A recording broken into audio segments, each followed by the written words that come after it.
Hey, what's going on, everybody? So, I just got done with a little bit of writing, and it dawned on me that writing is really difficult, and it is something that I love to do. Like, I absolutely love it. It's one of the fundamentals of my life. I need to write. Like, I need to write to be happy. Amongst other things, but writing is something that makes me deeply happy as a person. Like, I enjoy doing it. It's guided me through some really dark times, and just times where things aren't going right, and you kind of have that talent, that skill to fall back on. And it made me kind of think about what it's like to really breach this indie world, with so much competition out there, with so many people just shooting uploads. Like, that's basically what it is. Like, they'll put some words down, in fiction, nonfiction. There's terms like lead magnet that are out there now, and basically ebooks are just being written to kind of give away. Like, there's so many more writers now. Like, I don't know if you've ever seen, on my Instagram, there's a sponsored ad that'll pop up every now and again. It's from a company, and they'll basically turn any website, blog post, article with pictures into an ebook. And they literally have a video. They have it on YouTube, and I've checked it out. You can actually create, an ebook of a good amount of word count in 10 minutes. You basically just input the links. Like, it'll clear out all the garbage that doesn't really translate to the book itself. And what it'll do is it'll create a fully functional ebook that you can serve as a lead magnet in order to, trade off clients and their emails. And they'll get a free book in exchange, and that's how you kind of like grow your email list, and they can kind of start that process as they move down a funnel. And I do think that's great for authors to do too. It's something that we could put together, but a lot of work goes into it. And it got me thinking, like, with all the pillars and foundations and fundamentals that are out there for authors, I think the most important thing to remember is that at the core of all this, it's the writing. And the writing is everything, because it's going to be a lot of competition out there. Like, there's every time somebody uploads an ebook, or a print book to Amazon, while the chances of exposure are really great, at the same time, think about how many other people are fighting for that exposure. I read this book one time by Russell Brunson. It was called Expert Marketing Secrets. It's Expert Marketing Secrets. It's actually a really great book. It's absolutely fantastic. Like, he actually did really well at putting this book together, and it has a sequel called .com Secrets, and I've read both of them. I think they're very worthwhile reads if you ever want to check them out. Russell Brunson is a fantastic entrepreneur and CEO. He runs ClickFunnels, and I think there's a lot to be valued from an indie author perspective on what his technology could give, as you start to work people into your readers. But one of the things that I definitely want you to remember is that it all comes down to the writing. While we're all competing for this space, the writing is going to be the thing that puts you through the end. In the end, there are a few core values that you need to get good at. Some you can outsource, a lot you can delegate, when it comes to the different type of reads and editing and line editing and things like that.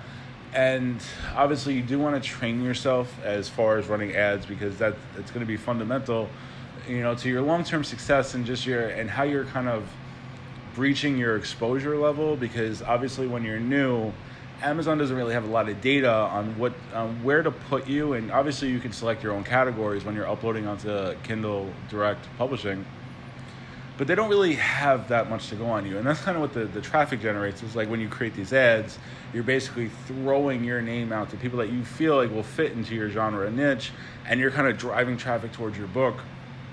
But in the end, it comes down to the book. And while I definitely suggest, doing some research on copy and some marketing material and how to drive these Facebook ads, one thing I definitely need to recommend is that you continue writing the story, because that's what it's coming down to. Like, that's the core of what we are. Like, we are writers, and we need to put new material and content out, because eventually somebody is going to discover you. You are going to get a reader. Like, one of the things I read in Expert Marketing Secrets that really resonated with me is that it doesn't really matter if you have 100 million people following you on Instagram. Like, it really doesn't mean anything, because a lot of those followers could be bots. They could be garbage accounts, like people just trying to, publicize their own name on an account that has a lot of clout. But in reality, I think this message actually resonated a few different places. But if you have 1,000 followers, like 1,000 people in your tribe, like in your culture, you've accumulated 1,000 die-hard fans. Now that 1,000 people will buy every single thing you put out. If you put out a book, great, they're going to buy it. If you put out that same book the following year with the new cover, great, they're going to buy that too. You put out 10 more books, they're going to buy those 10 books. And that 1,000 people that are in your culture, like sooner or later, you're going to start chipping away at that number. And while it's 1,000, and that might seem high, that's 3 years of writing if you get one of those people a day. Now, sooner or later, the more you keep doing it, the better you're going to get at certain, aspects of this, and the more content you're not only going to put out, but the more you're going to refine yourself as you go. And the only way to get better is to practice. And the only way to practice is to write more. And as you grow your beta readers and, people that are involved in the early stages, and once you start putting together your launch strategy, everything's going to start to get more seamless. And you're going to start finding these small hacks and tips and tricks to really get your book out there. But it has to come down to the content. All of this is about the content. Nothing that you do is beyond you writing that book, because without you writing that book, there's nothing. Like, none of this process has to exist. You need no systems. You need no strategy. You don't need to sit there and learn copy marketing. You don't need to read books pertaining to it, watch YouTube content pertaining to it. None of it actually matters. So you want to make sure that when that person finds you, we're not at the point where we're putting out a book a year.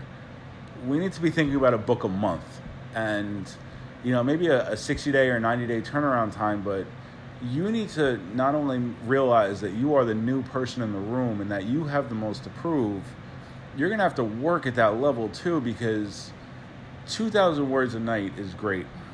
5,000 words a night will get you somewhere. Because if you think about it, at 5,000 words a night, 7 days a week, if you could put that number up 7 days a week, that's 35,000 words. In 2 weeks, give or take, you have a book written of 70,000 words. 75 is ideal, depending on the genre you're in, obviously, because there are different tropes for different writing categories.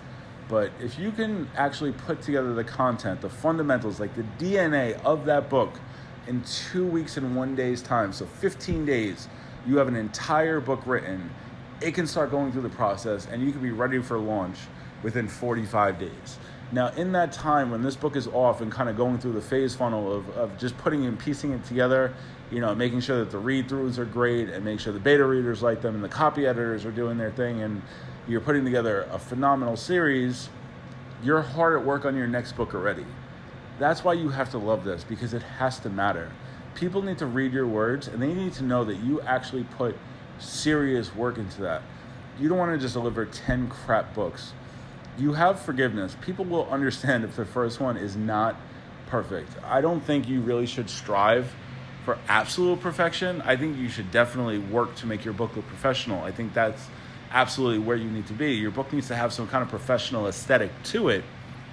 But at the same time, your first book is where all your learning is going to happen. That's where you're really going to start to structure and refine. And I recommend that you get that book into the best condition possible and put it out. Because if you start trying to refine yourself on that same book that you just worked on for all that time, you're going to start finding that you cut out too much of the book. And then it's not a write, it's a rewrite. And it's not just a small rewrite. You're basically overlaying one book with another book. And you're going to find yourself way too confused, even as the author, to put it together. And you're going to start looking at it not with the passion of the person that wrote it, but with the critical eye of the person that created it.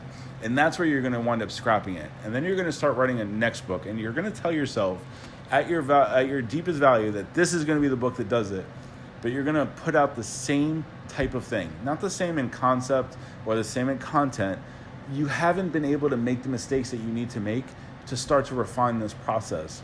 And that's what you need to work on by putting that book out, because in seeing it, your following creation can be supported by the things that you learned. And they're not mistakes, they're learning tools, because you're working towards being this better author.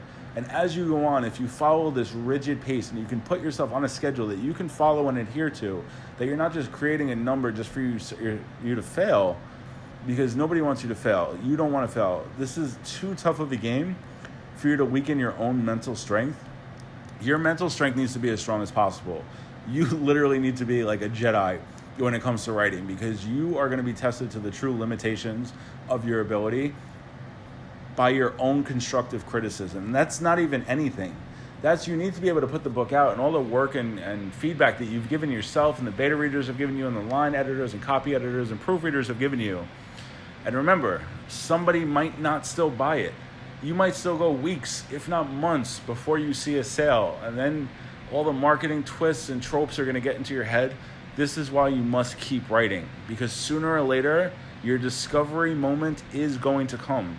And you don't want somebody to spend all this time finding you. You gave them one book. You've learned nothing because you stopped trying. I don't want to see that happen. Work. It's definitely worth it. But make sure that this is your passion, because if this is your passion, that passion is going to be the thing that has to fuel you throughout this entire process.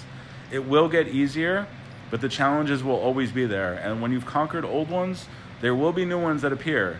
And you have to make sure that not only do you have the mental strength, character, and ability to combat it, but that you can rise above it. And that's what this is all about. Keep writing, keep the books coming, shoot for a goal per day, and make sure you hit it. I'll check you guys out later. Thanks.